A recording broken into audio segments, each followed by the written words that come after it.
referência. Eu não sei o nome daquele. Mas eu encontrei os dados todos pelo Google.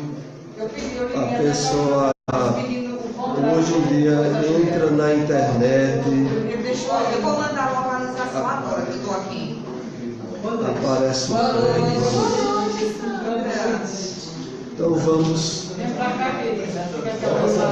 Boa noite. Boa noite.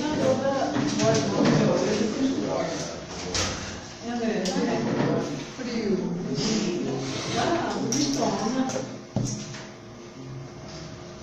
Então vamos dar início. Vamos dar início aqui ao nosso estudo, né? Hoje nós iremos prosseguir com o capítulo Purgatório. E, como sempre, vamos fazer aqui a introdução. Eu escolhi aqui um texto do livro Palavras de Vida Eterna, capítulo 3. Vigiar não quer dizer apenas guardar. Significa também precaver-se e cuidar. E quem diz cuidar afirma igualmente trabalhar e defender-se. Trabalha infatigavelmente, dilatando as fronteiras do bem, aprendendo e ajudando aos outros, em teu próprio favor. Essa é a mais alta forma de vigiar e orar, para não cairmos em tentação. Então vamos comentar essa síntese que nós tiramos do capítulo 3 do livro Palavras de Vida Eterna. Então o interessante aqui de tudo é isso, é que vigiar e orar é uma sentença muito repetida em diversas colocações nos evangelhos da Bíblia e nas cartas de Paulo. Mas aqui Emmanuel estende a compreensão desse termo, sobretudo levando-nos à conscientização de que vigiar não é só guardar, mas é também trabalhar e defender-se. E ele faz assim essa extensão principalmente pela decorrência dos conteúdos psíquicos que nós trazemos. Evidentemente, como é muito comentado entre nós, as experiências encarnatórias nossas do passado deixaram um terreno fértil para o ressurgimento de vícios, tendências criminosas e desequilíbrios nos mais variados. Ora, essas tendências que estão no nosso inconsciente, para que elas não aflorem na nossa experiência encarnatória atual, é preciso que, muito além de vigiar, a gente esteja desenvolvendo hábitos, tendências novas e exercício, vivência dos conteúdos renovados que agora temos através do Evangelho à luz da doutrina espírita. Então, é exatamente aí onde a vigilância se dá de forma mais efetiva e real. É a gente envolvido em atividades do bem. Aliás, como se diz popularmente, mente vazia, morada do diabo, né? Então, vigiar sem que a gente esteja, de alguma maneira, atento à oportunidade de praticar o bem, normalmente redundará em fracasso. É preciso que a gente saiba, compreenda que vigiar no contexto espírito não é uma atividade estanque, parada. É atividade onde a gente esteja lendo, estudando, trabalhando em alguma ação do bem. E naquilo em que a gente está integrado, de fato, a gente está com a vigilância mais qualificada. Então, trabalhe infatigavelmente, dilatando as fronteiras do bem, aprendendo e ajudando aos outros em teu próprio favor. Vamos analisar aqui essa frase. Tem alguém vindo aí novo, isso? Então, trabalha infatigavelmente, dilatando as fronteiras do bem, aprendendo e ajudando os outros em teu próprio favor. Aqui, Emmanuel vai estendendo a compreensão do conceito de que... Boa noite, Maria. Boa noite. Tudo bem? aprendendo e ajudando aos outros em teu próprio favor. O interessante de tudo é isso, é que todas as nossas atitudes e ações em prol, em benefício de outros, indiretamente é benefício para nós mesmos. Não só em termos de não haver qualquer necessidade de expectativa, porque isso é uma reação natural das leis divinas, porque ela tanto se dá na área do bem quanto na área do mal. Quando alguém traz um prejuízo a alguém, não precisa surgir ninguém para ser o cobrador, o exigidor que seja feito o pagamento ou a devolução. Intrinsecamente fica assinalado na consciência da pessoa e ela vai ter que devolver. Se vai ser de imediato, nessa própria encarnação ou em uma outra, mas que vai haver a devolução, vai. Então assim também ocorre com as nossas atitudes do bem em prol dos outros. Essa é a mais alta forma de vigiar e orar para não cairmos em tentação. Então a mais alta forma de vigilância é a nossa integração máxima em fazer o bem aos outros. Fazendo, a gente estar no melhor exercício da vigilância, que é o conteúdo aqui desse capítulo 3 do livro Palavras de Vida Eterna. Então hoje nós vamos continuar a fazer os comentários sobre o purgatório. Continuação, né? E concluir hoje esse tema, tirando dúvidas, lembrando sempre que qualquer um pode intervir, fazer uma pergunta, fazer alguma observação. E nós iremos interrompendo e fazendo uma participação, né, sobre os assuntos espirituais. Então, a expiação no mundo dos espíritos e na terra não constitui duplo castigo para o espírito, porém um complemento, um desdobramento do trabalho efetivo a facilitar o progresso do espírito depende aproveitá-lo. Vamos comentar isso aí, que é o prosseguimento do capítulo O Purgatório, lá no livro Céu e Inferno. Olha, vejam só, o Espiritismo, ele nos chama a uma nova maneira de encarar a nossa experiência, estejamos onde nós estivermos. E essa maneira nova de encarar é que faz com que a gente veja que as adversidades, as doenças, as dificuldades, os problemas, eles não surgem como punição, não surgem como obra do diabo, do poder do mal, e não surgem exatamente porque o entendimento nosso, o entendimento que a doutrina espírita nos dá, é de que quem governa o universo, a Terra, são as leis divinas, é o Criador. O que a gente enxerga na Terra como mal, como coisa ruim, como experiência de causadora de constrangimentos, na verdade, é a nossa maneira de encarar aquela situação que a gente passa. Não é a situação em si. Então, e como se dá isso? Se dá assim. Se a gente sofrer, por exemplo, algo muito comum hoje em dia, um assalto, né? Coisa comum demais, a pessoa sofre um assalto, certo? Essa experiência pode servir como veículo positivo para o crescimento da pessoa ou veículo negativo, dependendo da forma com que a gente encarar o problema como ele se deu. A gente diz assim porque, tal como diz o Evangelho segundo o Espiritismo, grande parte do sofrimento das provas, a causa está nessa vida. E quando não está nessa vida, está numa existência anterior. Então eu posso encarar um assalto, uma perda material como uma coisa desgraçada, ficar revoltado, ficar com muita raiva e me perturbar. E aí eu estarei do seguinte modo: com essa minha atitude eu não evitei de que tivesse havido um assalto, que tivesse havido a perda material, e de acréscimo eu causei perdas emocionais, danos ao próprio organismo meu em termos de estar com o sistema imunológico mais aberto à doença.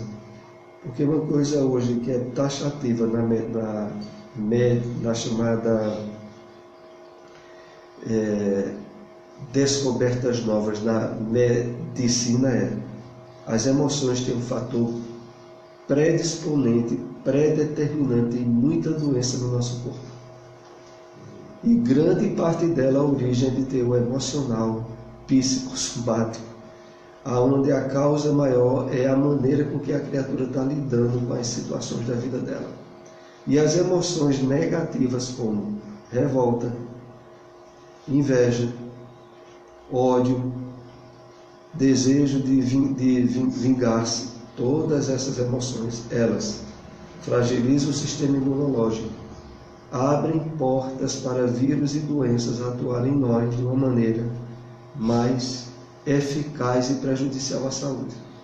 Por outro lado, as emoções sadias, tipo mente e emoções de gratidão, de paciência, de confiança em Deus, de resignação, de humildade, abrem portas para o fortalecimento do nosso sistema imunológico. Então, no caso do assalto, quando a gente enfrenta depois, utilizando emoções de desconcerto, a gente foi roubado 2 vezes. Uma vez nos danos materiais por aquele que foi o malfeitor, e a segunda vez por nós mesmos, que abrimos brechas e problemas no nosso organismo face à maneira nossa de encarar o problema. E essa maneira a doutrina espírita nos responsabiliza plenamente pelas nossas escolhas e definições. Ninguém é obrigado a enfrentar, por exemplo, uma perda material e revoltar-se. É uma escolha da pessoa. Mas e às vezes as pessoas dizem assim, mas eu não tenho um sangue de barata. Eu tenho que reagir como uma pessoa normal. Bom, diante dos avanços que hoje a medicina traz e das conscientizações espirituais que nós temos, principalmente no espiritismo, espera-se reação melhor nossa. Então, voltando aqui ao contexto. A expiação na terra ou fora da terra não constitui um castigo, mas um desdobramento de um trabalho efetivo e facilitador do progresso. Então, olha, todo sofrimento, por mais desgraçado que seja, se ele for encarado de forma equilibrada, calma, resignada e de confiança em Deus, a pessoa está progredindo, está evoluindo mais. E uma coisa é certa, se sofre na terra e se sofre fora da terra, quer se esteja encarnado, quer se esteja desencarnado. E o sofrimento é pertinente às imperfeições do nosso espírito. Eles não existem por castigo de Deus e nem por desnecessidade. Se nós fôssemos espíritos melhores, mais perfeitos, não passaríamos por isso. Então, no final aqui diz, do espírito depende aproveitá-lo. O apóstolo Paulo, tem em algumas de suas cartas aquela característica que às vezes se parece exagerada e que no contexto espírita, como nós estamos vendo aqui, tem seus fundamentos bem racionais.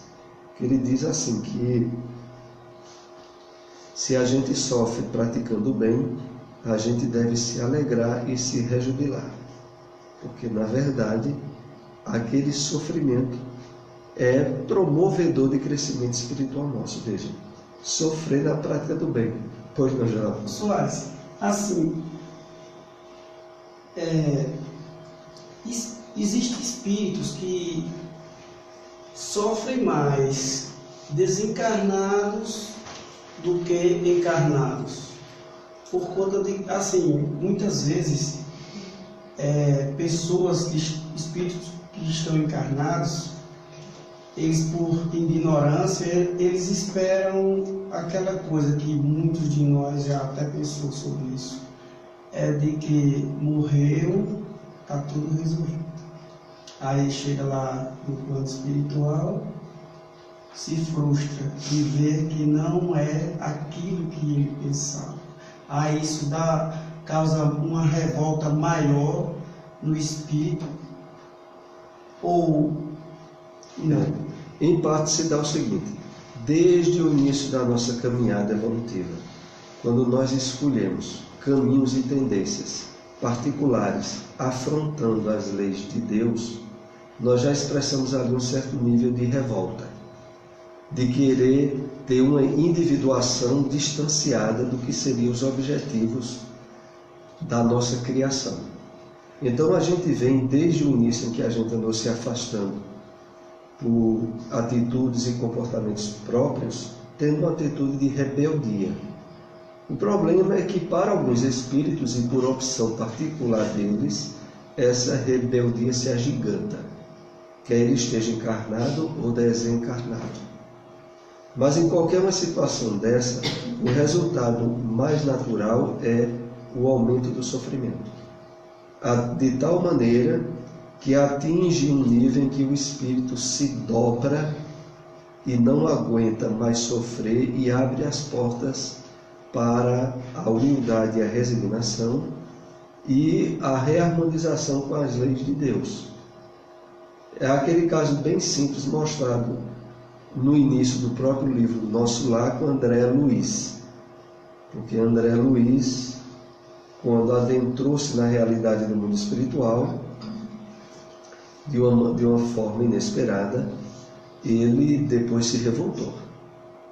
E foi a contrariedade dele perante a situação de sofrimento que ele estava tendo, que inclusive impedia de ele ver os socorros espirituais que lhe chegavam e não conseguia entrar numa frequência que ele percebesse. E isso aí durou uns 9 anos. Até que ele, depois de não aguentar mais, dobrou a cerviz, como é usado até o termo no livro, e fez uma prece, uma oração, pedindo ajuda a Deus, porque ele não aguentava mais. E foi aí quando ele notou que a ajuda estava ao lado e conseguiu sair dali. Então, realmente, a revolta, quer encarnado ou desencarnado, porque tem muita gente sofrendo na Terra e revoltada, principalmente quando a gente sabe que tem pessoas que passando por certas problemáticas de ordem espiritual e até muitas vezes terem tentado ajuda com médicos e ajuda na medicina oficial e não terem encontrado resultado, e aquele sofrimento aumentar, ao chegar pessoas indicarem que, olha, isso deve ser problema espiritual, procura um centro espírita. E a pessoa, não são poucas as vezes que isso ocorre, ela revoltada por ter tentado recursos materiais e não ter resolvido, ela se fecha e diz: nem que eu morra, eu não vou atrás. Eu não quero ajuda espiritual. Eu não vou no centro espírita. E isso é uma atitude de revolta interna da pessoa, cujo tratamento único será mais sofrimento, até que o sofrimento chegue ao ponto que o espírito se dobra. E ele diz: não aguento mais. E aí é quando a ajuda realmente chega e tem eficácia. Vamos aqui para mais um slide. Considerando-se quão grande é o sofrimento de certos espíritos culpados no mundo invisível, quanto é terrível a situação de outros, tanto mais penosa pela impotência de preverem o termo desses sofrimentos. Poder-se-ia dizer que se acham no inferno, se tal vocábulo não implicasse a ideia de um castigo eterno e imaterial. Então, há no plano espiritual sofrimentos tão ou mais intensos do que o espírito tem na Terra, principalmente quando ele acha que aquilo nunca vai acabar. Inclusive, nesse aspecto, a chamada consciência de culpa,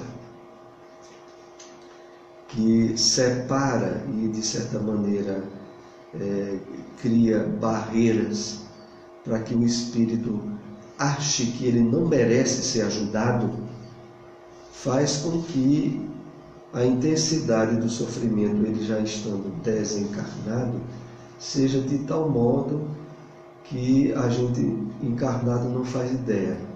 Porque aqui, quando a gente está no corpo, normalmente, no mínimo, a gente dorme, quando não num dia, no outro dia. Mas existe aquele repouso físico que dá uma trégua sobre a maioria dos sofrimentos que a gente tem durante a vida diuturna. Agora se imagine que para muitos espíritos despertados de forma drástica de consciência de culpa, essa trégua para eles é imperceptível. Então, a intensidade porque a gente quando está no corpo acha que dor e sofrimento é quando atinge o corpo e traz a repercussão no sistema nervoso nosso. Apesar que a gente sabe que as pessoas que, por exemplo, perderam pela desencarnação, entre aspas, entes queridos, passam por dores que, mesmo não tendo repercussão no corpo físico em termos orgânicos, não deixa de ser uma dor intensíssima e de que a pessoa acharia muito melhor estar passando por uma doença grave do que passando por aquela dor da ausência ou da saudade. E é aí quando a gente começa a entender que, puxa, no mundo espiritual, não tendo o corpo físico, certas dores morais podem ter uma intensidade inimaginável para nós aqui, né? Porque a gente tem uma ideia de que há dores que não atingem o corpo e são muito grandes. Imagine para quem está no plano espiritual, definidamente sem o corpo físico. Tanto mais penosa pela impotência de prever o termo desse sofrimento.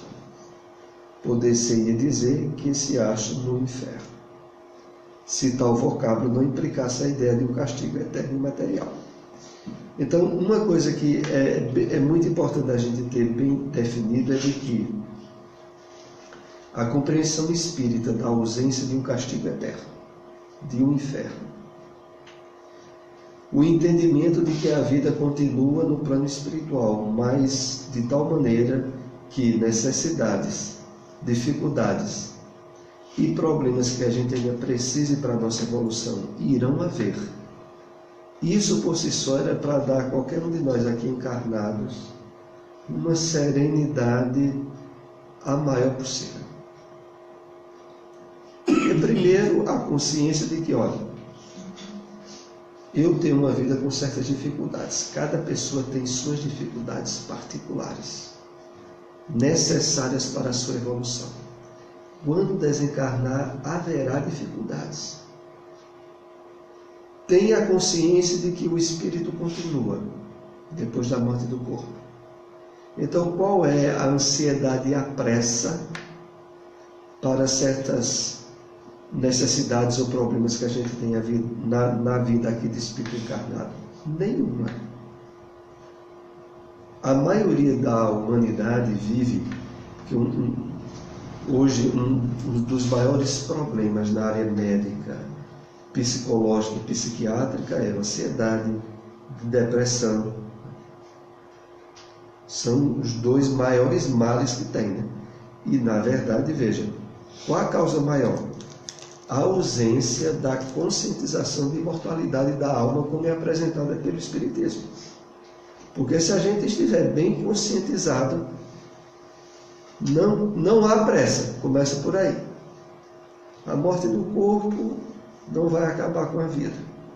Dificuldades e problemas vão continuar e não são castigo. São necessidades particulares do nosso espírito para crescer. Qual a pressa? Nenhuma, né? Nenhuma pressa. Isso por si só já é para nos possibilitar usufruir, mesmo agora durante a encarnação, um nível de quietude e pacificação, porque, na verdade, o mundo não vai acabar, quem governa o mundo é Deus. e não vai me acontecer nada de ruim que eu não precise. Se eu tiver de passar por certa prova, por certa expiação ou dificuldade, tem que passar. E não vai ser o fim do mundo por isso.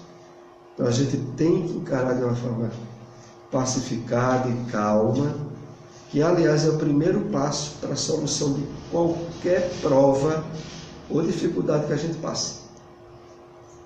Porque a questão maior do êxito de superar uma prova é o enfrentamento dela com calma e equilíbrio.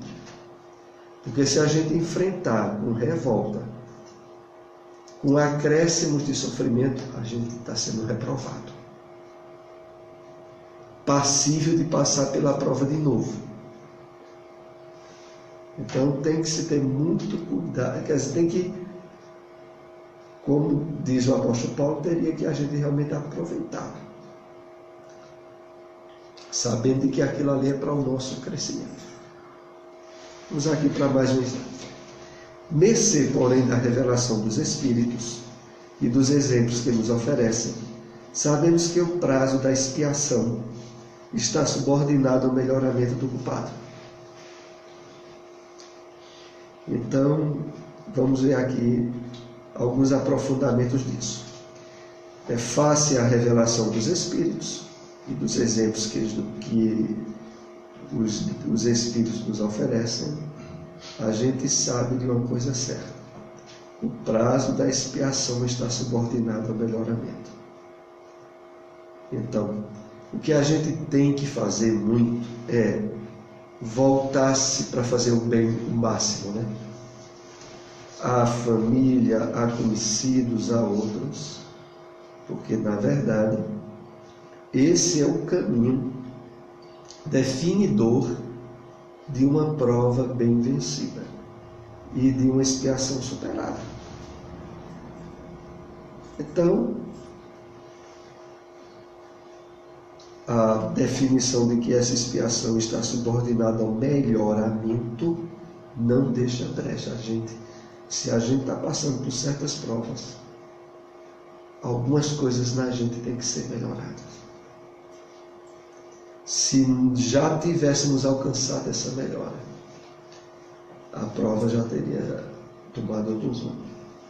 É claro que a gente precisa separar muito bem as provas e dificuldades cujas causas não foram as atitudes de desequilíbrio atuais nossas.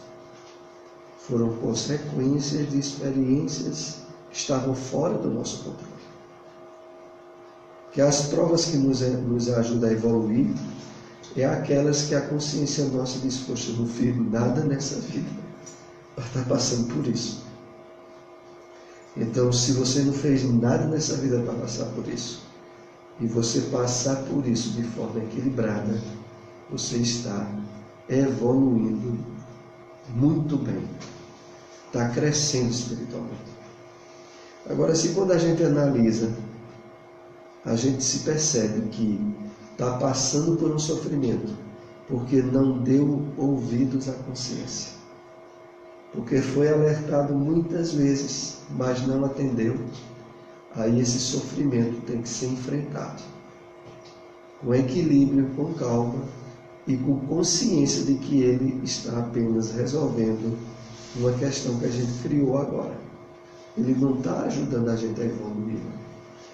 O que nos ajuda a evoluir é o sofrimento que a consciência nossa não nos responsabiliza de nada.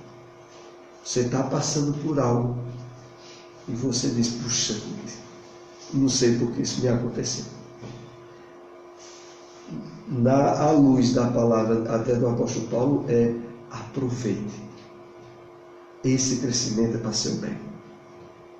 E você está evoluindo. O Espiritismo não nega, pois antes confirma a penalidade futura. O que ele destrói é o inferno, localizado com suas fornalhas e penas irreversíveis. Não nega o purgatório, pois prova que nele nos achamos, e definindo precisamente, explicando a causa das misérias terrestres.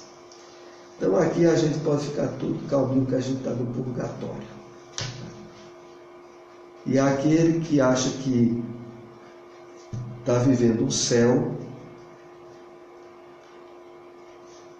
se precavenha, faça muito bem, porque é passageiro.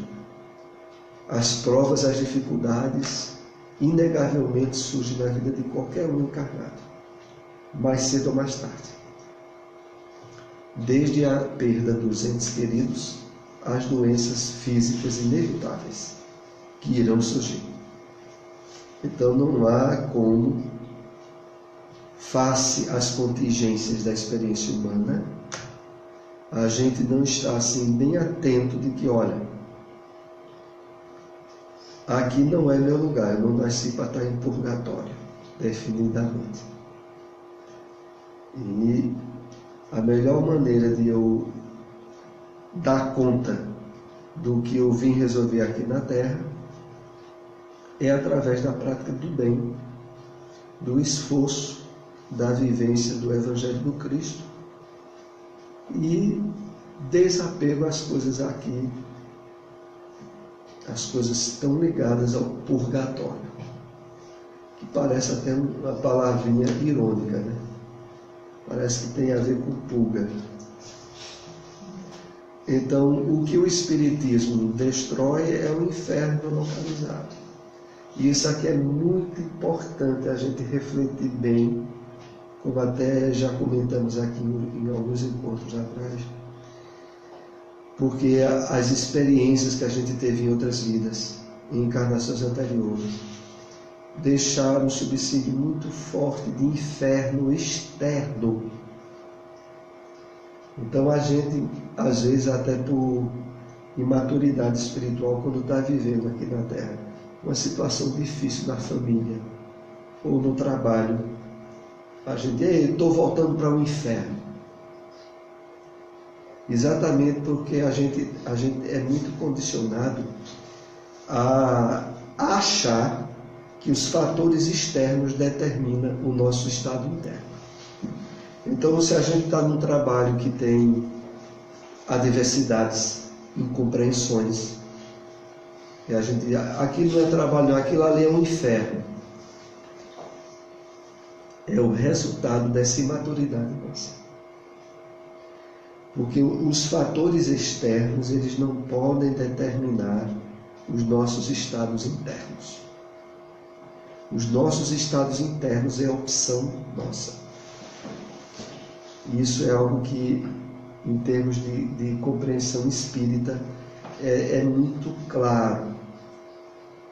A gente tem que saber que,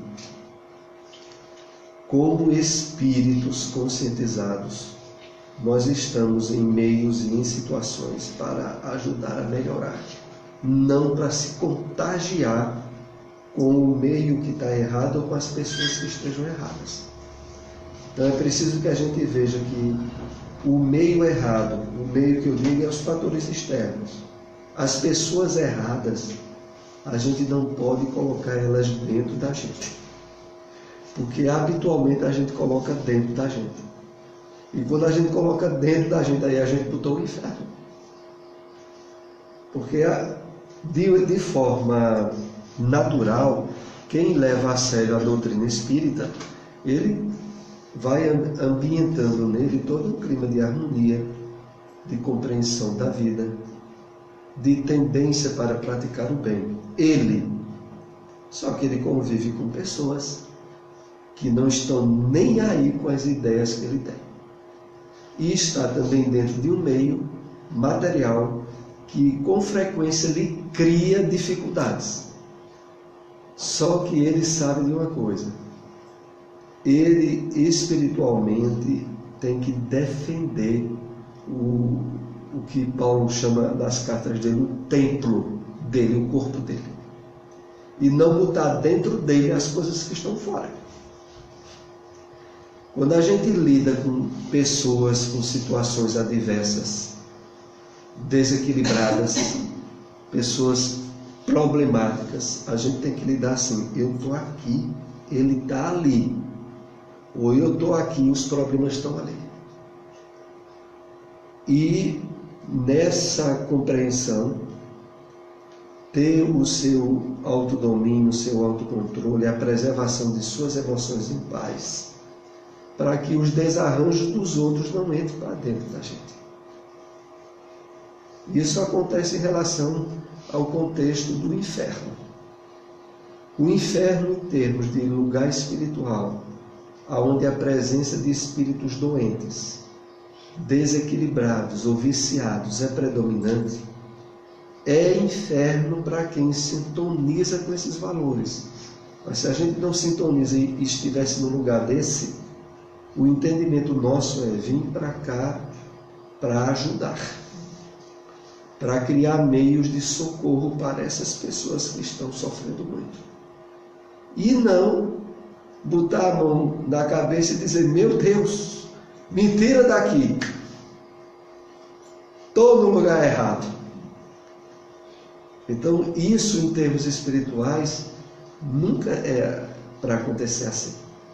A gente sempre está colocado em lugares com pessoas, com situações, as quais temos necessidade para crescer e para ajudar os outros a crescerem, a se melhorarem.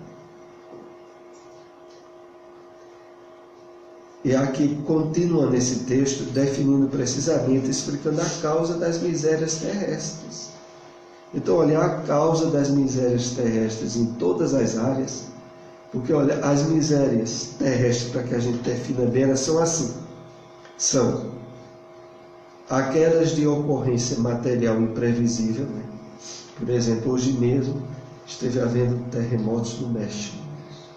Há dias atrás estava havendo uns furacões lá pelos Estados Unidos, em algumas partes dos Estados Unidos. No Brasil, há uns períodos de cheia, de muita chuva, com verdadeiras tragédias semelhantes também no Brasil. Isso é o mundo material no qual a gente está inserido. Essas são as provações na área material até frequentes. Mas aí depois entra na área pessoal, que são os relacionamentos. A família da qual a gente nasceu. Então a gente vai ter parentes problemáticos, às vezes vai ter parentes doentes, com doenças graves, e que fará com que a família toda sofra direta e indiretamente com o parente. A gente vai estar em ambientes de trabalhos adversos. Tudo isso tem que ser visto como parte dessas misérias terrestres, mas sem que a gente coloque elas dentro da gente. Porque se a gente colocar dentro da gente adoece. Como, aliás, acontece com muita gente que desconhece o conceito espiritual da vida. Porque para quem enfrenta a vida na Terra só pelo prisma material, a gente sabe que não é nada fácil não. Porque além das dificuldades que tem que passar, a expectativa é de 7 palmos de terra, que não tem a menor ideia quando é que vai ocorrer a morte física, como um sinônimo de morte total. É difícil, viu? Muito difícil. Na verdade, grande parte dos espíritas, né, quando começa a enfrentar as dificuldades já sob o prisma da luz do Espiritismo, é muito comum dizer assim: meu Deus, se não fosse o Espiritismo, eu não aguentaria estar enfrentando isso não. Porque é a visão, a perspectiva de imortalidade da alma, né, de justiça de Deus, que faz a pessoa ter forças e energia para enfrentar. Porque se não fosse, faltaria. Então, repele as preces pelos mortos, o Espiritismo, ao contrário, visto que os espíritos sofredores as solicitam. Eleva-as a um dever de caridade e demonstra a sua eficácia para os conduzir ao bem e por esse meio abreviar-lhe os tormentos. Então aqui é feita essa ressalva, porque a prece pelos mortos, que habitualmente é realizada na Igreja Católica se direciona sobretudo às almas em penitência que poderiam, através daquelas preces, adentrarem-se ao reino dos céus. E aqui a doutrina espírita vai analisar dentro desse contexto, mas dizendo que, primeiro, o Espiritismo não repele de maneira nenhuma prece por quem faleceu. Aliás, incentiva. Porque elevas é um dever de caridade. Então, fazer prece por alguém sofrendo, quer encarnado ou desencarnado, é uma caridade. E demonstra a sua eficácia para os conduzir ao bem e, por esse meio, abreviar os sofrimentos. Então, se sabe taxativamente que espíritos que sofrem no mundo astral, principalmente aqueles que tiveram mortes súbitas por acidentes, por suicídio,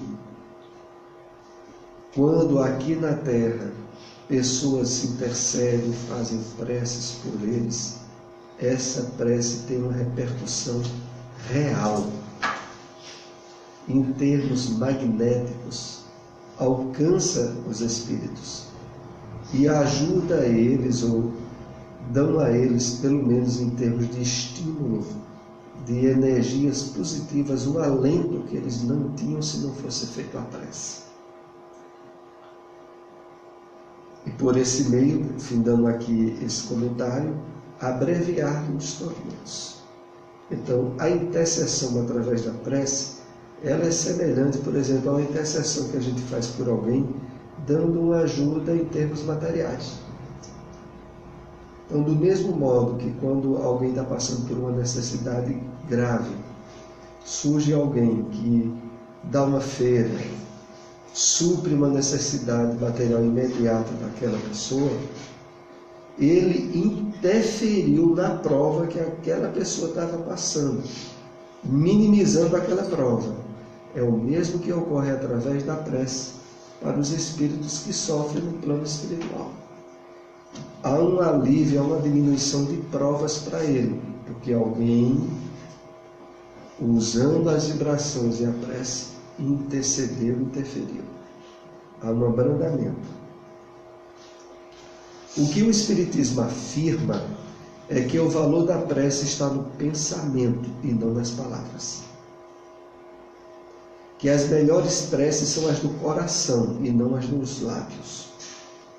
E, finalmente, as que cada qual murmura de si mesmo, e não as que se mandam dizer por dinheiro. Então, o fator mais caracterizador de benefício da prece é o envolvimento emotivo de quem faz a prece por aquele a quem é dirigida. Por isso o Espiritismo conscientiza as pessoas que pagar ou utilizar terceiros para fazer prece por alguém que é querido sempre deve ser evitado. Se é alguém que a gente tem sentimento, a gente é que deve orar por ele. E a prece nossa terá uma repercussão muito maior. Porque ela é feita de sentimento de coração.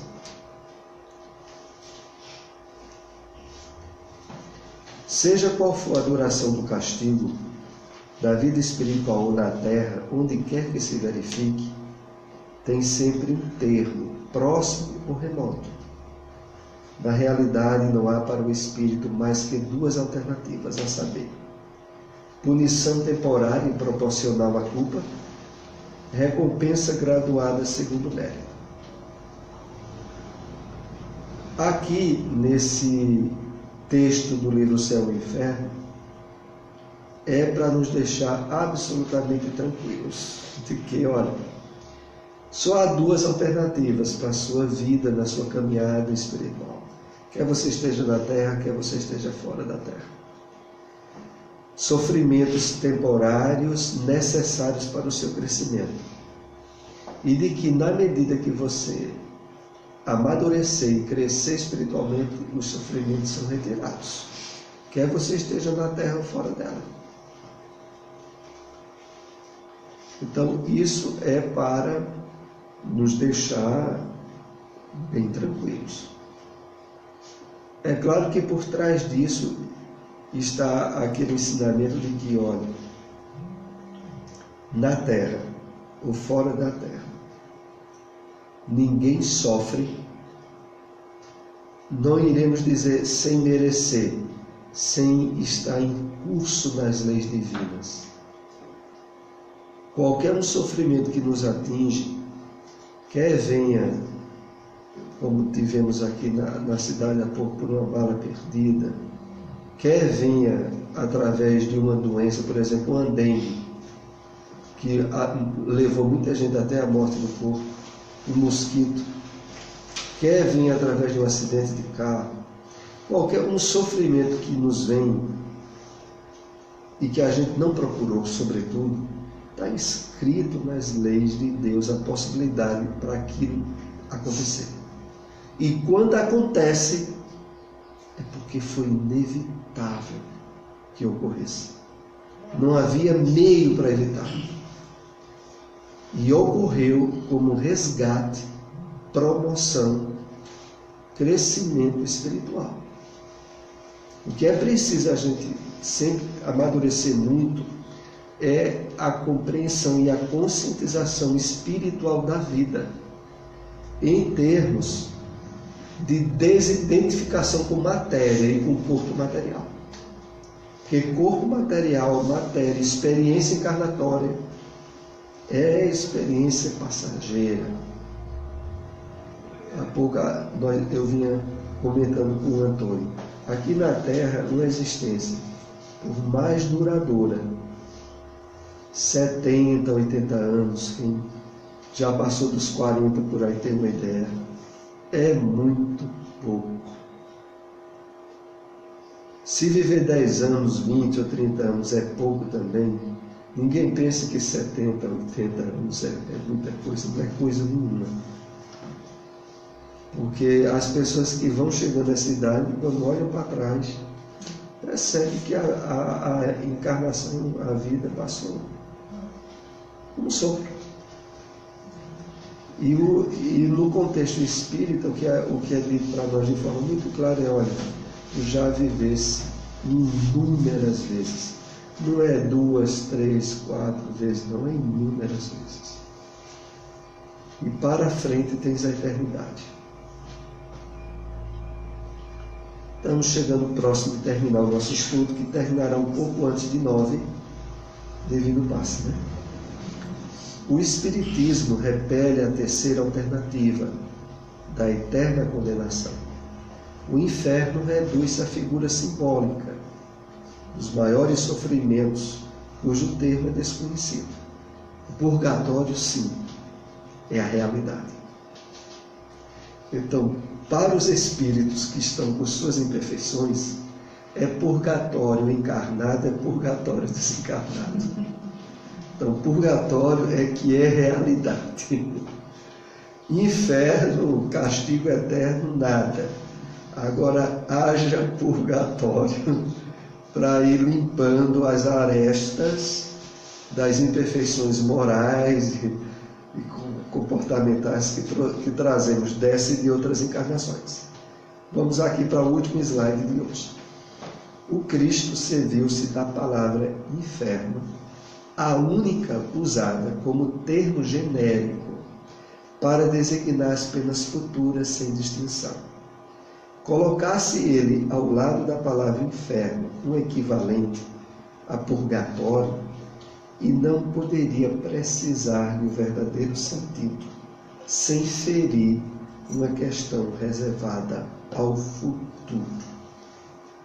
Então, aqui no livro Céu e Inferno, é colocado para nós o esclarecimento da razão pela qual, na Bíblia, nos textos literais, o Cristo utilizou-se da palavra inferno. Não se referiu a purgatório. E isso estava reservado a uma revelação que viria mais adiante. Exatamente o Espiritismo. como nós lemos na promessa do Consolador, né, no Evangelho de João, muitas coisas Jesus tinha para dizer, mas os discípulos não estavam amadurecidos para compreender. Mais adiante, ele enviaria o Espírito de verdade, o Consolador, que viria lembrar os seus ensinos e trazer ensinamentos novos que agora nós estaríamos amadurecidos para compreender. E entre esses ensinos, esse contexto que estivemos vendo hoje sobre o purgatório. Esse é o último slide. Alguém tem alguma dúvida ou pergunta? Depois nós iremos ter a aplicação dos passos. Na próxima semana nós deveremos continuar no próximo capítulo, que será, me parece que as penas eternas. Sempre é positivo vocês estarem lendo o livro em casa, né? Antes de a gente se encontrar aqui para haver a possibilidade de melhor aprofundamento, de tirarmos alguma dúvida. Então vamos para a prece de encerramento, né? Senhor Deus, amigo Jesus, mais uma vez pedimos a tua permissão para darmos por encerrado os ensinamentos dessa noite. Pedimos aos amigos espirituais que nos acompanham, que nos protejam, que nos guiem, para que possamos trilhar em bons caminhos. E a tua paz, tua luz, esteja sempre em cada um de nós, hoje e sempre.